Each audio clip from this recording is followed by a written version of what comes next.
Let's start by asking questions that have to do with the national life now, a little bit differently. Senator Iyanya Abari recently did stand as a shorty for Nnamdi Kanu, who of course leads a group of IPOB believers, who of course want to cut out or break out from the nation.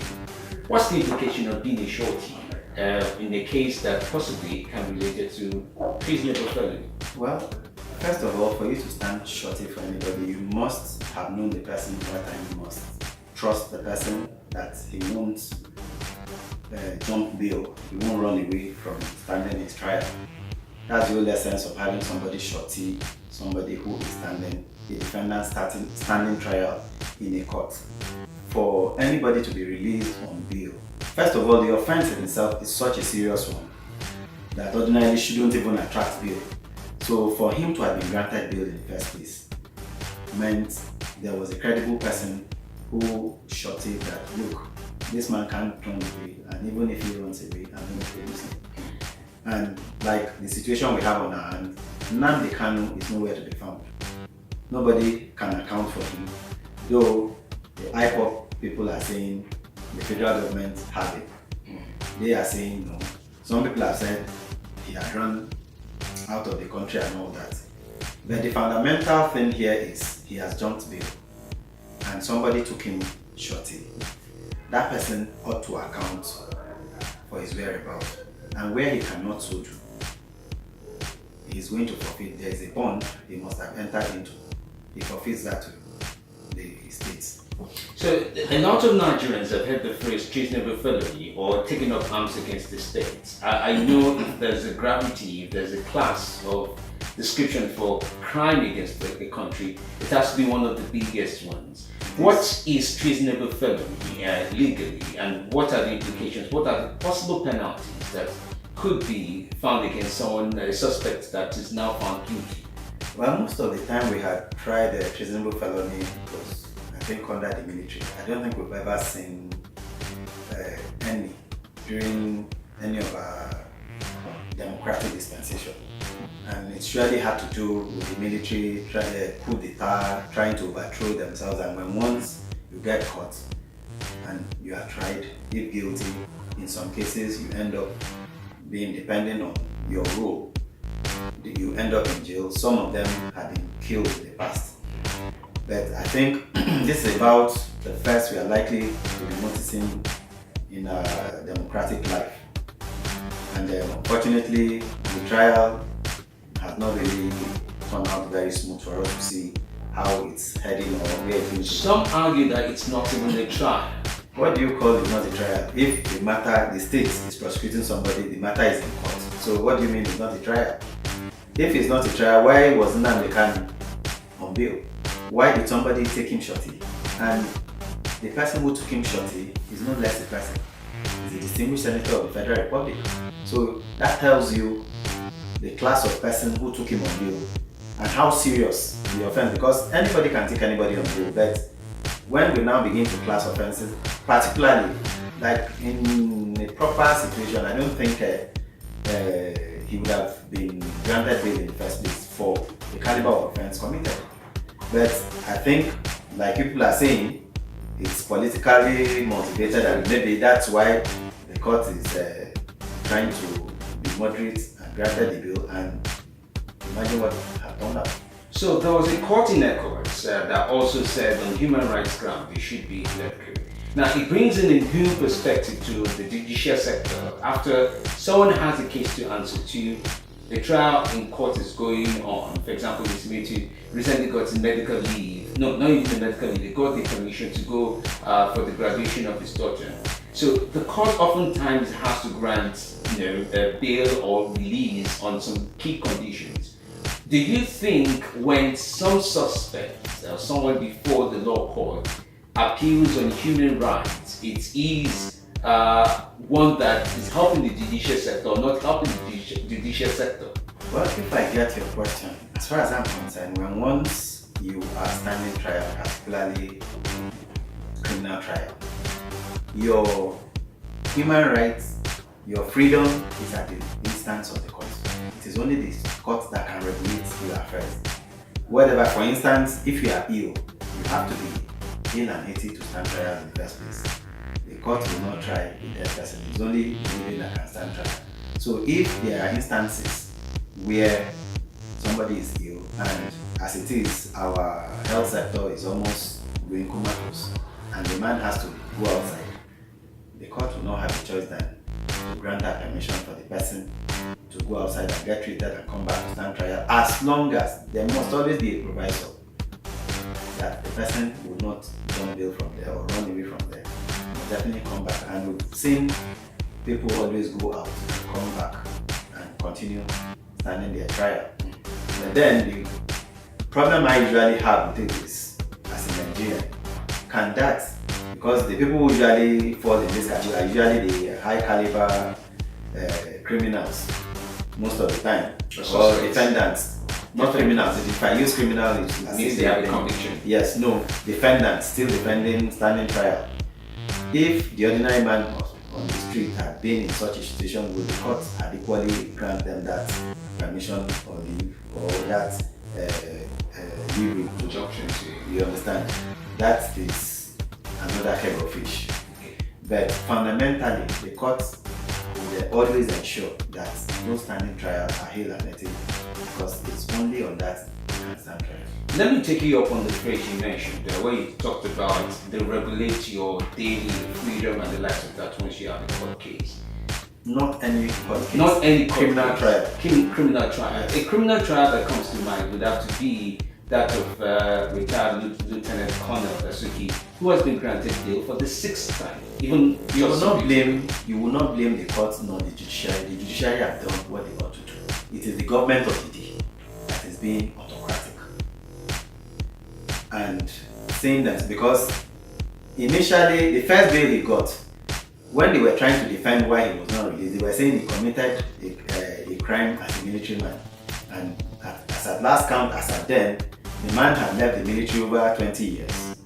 So you couldn't have been holding him hostage for a crime he had committed as a military man, because when once you retire 3 years down the line, if no offense is brought against you, or no trial, no conviction, then you become a full-blooded civilian. That's under the military law.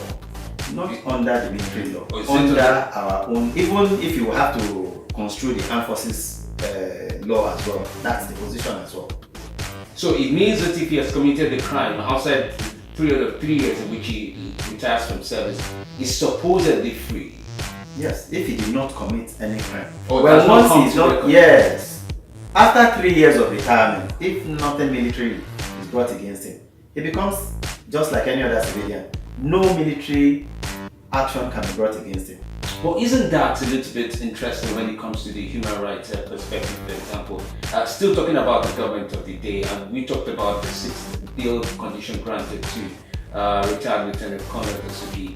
I'm curious if you are about El Zaki, for example, who's been held for many years now, thousands of days, and possibly awaiting trial. But he's been to Kaduna court for trial, and that process is not turning out exactly as smooth as it said. But then there's really no time or reason why he's being held. Is there any legal reason why somebody like El Zaki should be held? Well, whether there is a reason or no reason, the bottom line is the court has said, the court has granted the man bail. And when once you've been granted bail and you can fulfill your bail conditions, it's a different type of fish where they have not been able to meet their bail conditions. But where they have fulfilled their bail conditions, nobody has the right to keep them back. And don't lose sight of the fact that we have 3 arms of government. The judiciary is one, the executive is another, and the legislature. The judiciary has done what it's supposed to do. That's where it ends. The executive is the one with the power to execute all the decisions taken by the judiciary. So where they have failed, it is the executive that has failed and not the judiciary. The judiciary have done what they are supposed to do. But they will not now go executing. But we often see, for example, the National Assembly, the lawmakers, arm twist, even though there are 3 arms of government. It's interesting to see how they can interact, and at some point arm twist each other into doing the business of the other. I wonder, do you think the judiciary is able by law and by all levels of engagement and interaction to get the executive arm to really follow through with some of its rulings. You see, it's a peculiar situation we have here. Yes, the three levels of government are ordinarily supposed to be interactive without being able to delimit the other. Once in a while, they should be able to do things together. And when there are times that they are supposed to take decisions independently, they are supposed to do that. Now, as to between whether the judiciary, at no point in time should the judiciary, all the judiciary can do is hand down the decision in court or give out an order, and it is left for the other two levels of government to follow.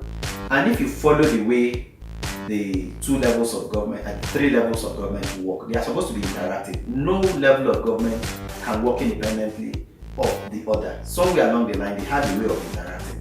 But it's just that one sees itself more powerful than the others, which is the executive, because of our long history of military rule. And unfortunately, we are still having men change uniform and come in Agbada to still rule us. So they've not lost that military sentiment. Like if you want to compare OBJ's President Obasanjo, former, and the current president, and you compare it with Umaru Yar'Adua and former president, you will find out that somehow the two in between were more civil than the ones who had military background. So that's the problem we are having. And I'm one person who believes we should keep military men, whether serving or retired, out of politics, because they have not shed themselves of the military blood. They still have it in them, and once they have opportunity, they unleash it on us. We are seeing it a lot happen, play out in this particular regime, where they are not obeying laws, they are not obeying court orders, they are not obeying anything. They just do what they feel like doing and all that, and they keep wanting to bash everybody. You want to do criminal trial, the law is until anybody is convicted, you remain innocent. So even if, for instance, take Dasuki, you have been accused of having committed a particular crime, you have to follow, there's due process to trial. But this administration wants the court to do it the court martial way, or maybe the military way, like the French way, that is not our system of the French. Guilty until you proven innocent. The French practice what they call the inquisitorial. We practice the acquisitorial. There are two different situations. The French system is you prove yourself innocent, but our own is the state must prove you guilty. If you say I stole your property, you have to show that I stole your property. And when once that is proved and I cannot defend, show that I did not steal it, so be it, I get convicted. But when once I can defend myself, telling the whole world that I didn't steal that, and I'm able to discharge myself from your charges, so be it, I get acquitted, and that's where it ends. Let me take you up on one more issue as we start to round up, especially when it comes to the length of criminal cases. The CJN, the Chief Justice, talked about the fact that we could explore the idea of specialized courts to attend to some of these criminal cases. But at the same time, he also made clear that a lot of the court cases we have in Nigeria, it drags on because of lack of substantial evidence, either being brought by the prosecuting team or the defense team in the very first place. What's your take? It's not about being bought. Even if you create specialized courts, will those specialized courts bring the facts you need to place before the court to get convictions? All you are trying to do is speed up. And when you are looking at speeding up, why are we wanting to speed up trial? Is it because the elites are now involved and not the ordinary man? Because the ordinary man gets his own conviction faster most times. It's not faster, it still goes through. You see, the slow nature of our judicial system is not about the judiciary, it's about the entire system, our entire Nigerian system. It's about the bottlenecks you have. The executive is the being. When once you don't allot, for instance, for the prosecutorial agencies to work properly, the way we want them to work, they need a lot of money. Do they have that money? The answer is a big no. They don't. For them to work well, for instance, what is involved in criminal trial is, for me, the easiest thing to do. What are you supposed to do? Investigate. Well, once you have your investigation in your hands, proving in court becomes easy. Why the EFCC want to do television trial is because most of the time they don't do proper investigations. They just pick up somebody, they show him on telly, the man did this.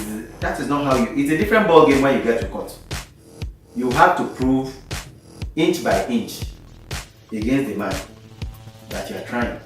Now, it brings up the idea of media trial, which is completely different. I mean, I do know that somewhere around the world, if you do bring forward someone's name without any sense of proof, it could sue you for defamation.